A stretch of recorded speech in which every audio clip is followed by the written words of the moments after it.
En tant qu'entrepreneur, t'es une super athlète de la prise de décision, de l'action, de la stratégie et de la performance, que ça soit pour toi ou pour ton entreprise. Et bien sûr, quand on enchaîne les journées intenses avec des rendez-vous, des réunions avec l'équipe, des lives, affiner la stratégie pour les prochains mois et toute ta vie perso à côté, c'est normal qu'à un moment donné, ton mental sature et que tu sentes cette surcharge, cette fatigue. Mais dis-toi que cette fatigue, elle est physiologique. Donc si elle est physiologique, on sait maintenant identifier d'où ça peut venir, donc il est facile de trouver des solutions. Mais ce qui se passe quand tu es surchargé comme ça, surmené, à un moment donné, il y a la goutte de trop.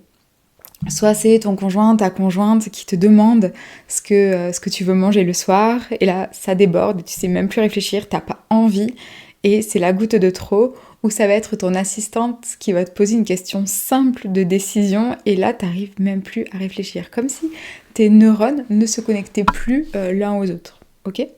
C'est normal, mais le problème c'est que ça crée des cogitations, ça perturbe le sommeil, t'as moins de patience, moins de disponibilité émotionnelle pour toi, pour ton équipe, pour ta famille. Ça crée des tensions à l'intérieur de ton corps. Certaines personnes, ça va être beaucoup au niveau du ventre, d'autres au niveau du dos. Moi, à un moment donné, c'était de l'eczéma. Des tensions mentales aussi, cette pression dans la tête constante, et comme si le cerveau n'était plus capable de réfléchir. Physiquement aussi, il y a cette respiration qui est beaucoup plus haute, voire même en apnée, où tu te dis mais quand est-ce que c'est la dernière fois que j'ai vraiment bien respiré ?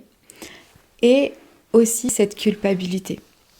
Cette culpabilité de ne pas réussir à performer comme tu le voudrais, mais aussi de ne pas être présente. Quand tu es avec tes proches, tu culpabilises de ne pas travailler. Quand tu travailles, tu culpabilises de ne pas être suffisamment avec tes proches.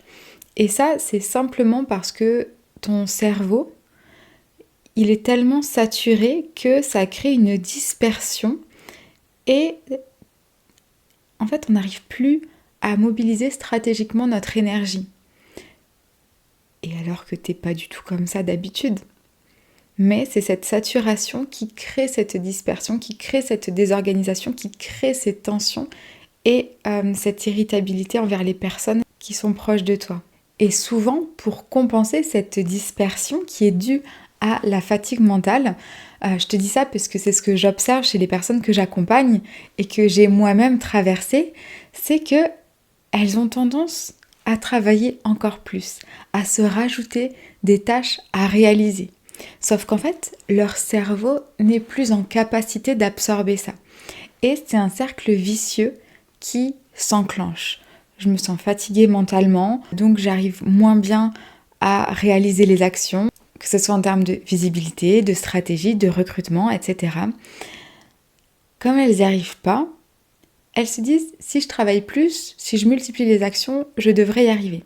Sauf que ça fait l'effet inverse. Quand on a un métier qui demande beaucoup d'attention, beaucoup de concentration, à chaque fois, ça va libérer un neurotransmetteur comme un véhicule entre nos neurones qui s'appelle le glutamate.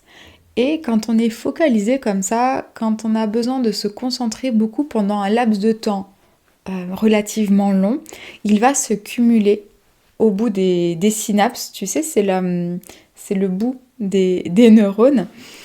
Et en fait, il va se cumuler et à force, les neurones sont complètement saturés et il n'y a plus du tout de flux entre eux. Et c'est ça qui fait que tu n'arrives plus à réfléchir, tu n'arrives plus à prendre les bonnes décisions qui créent cette dispersion. C'est pas moi qui le dis, c'est l'Institut du cerveau qui a sorti une étude en 2022.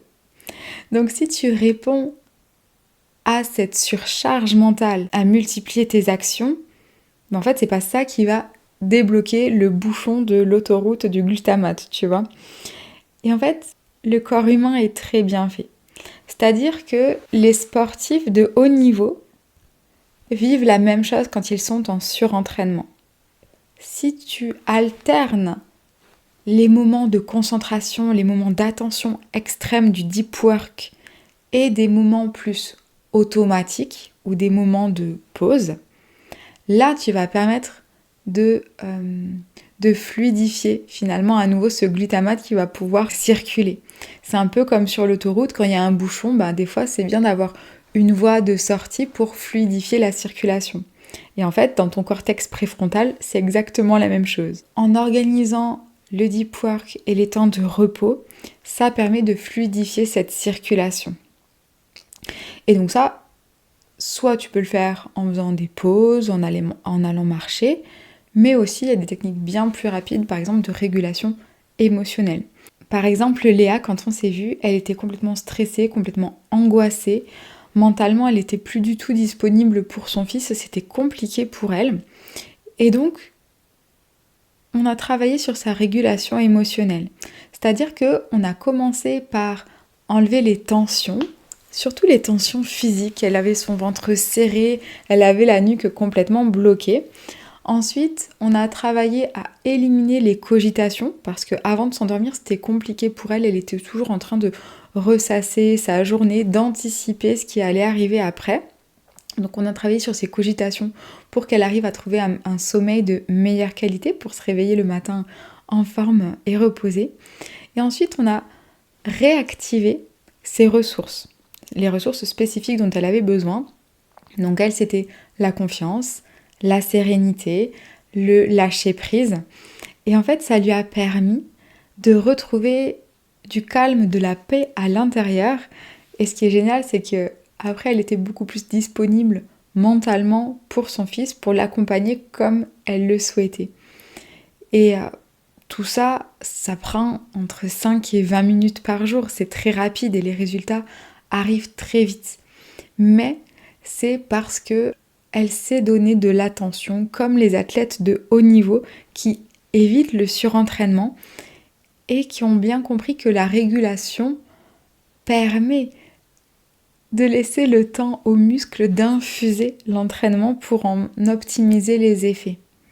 Donc si tu dois retenir une chose de cette vidéo, c'est que passer à l'action, c'est très très bien.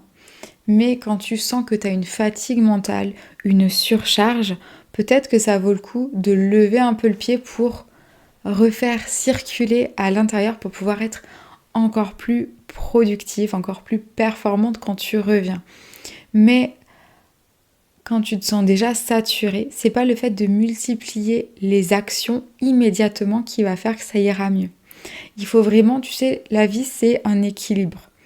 Des actions, du repos. Et le repos nourrit tes actions. Et quand je parle de repos, c'est surtout pas de ne rien faire. Moi, la première, j'ai du mal à ne rien faire. Mais ça peut être une récupération active, comme en sport, d'aller marcher, de danser, d'écrire, mais en tout cas de partir dans une activité un peu plus automatique qui demande moins de focus, moins d'attention pour que le mental puisse se mettre en pause et récupérer. Parce que quand tu te sens fatigué comme ça, tu peux partir en week-end, tu peux partir en vacances, mais le lundi matin, la fatigue, elle sera toujours pareille parce que tu auras reposé ton corps, mais pas ton mental, pas tes émotions.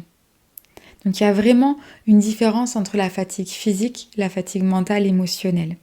Donc si tu apportes un repos physique alors que tu es fatigué mentalement, c'est pas la bonne réponse. Si tu as une inflammation, tu vas pas prendre un Doliprane.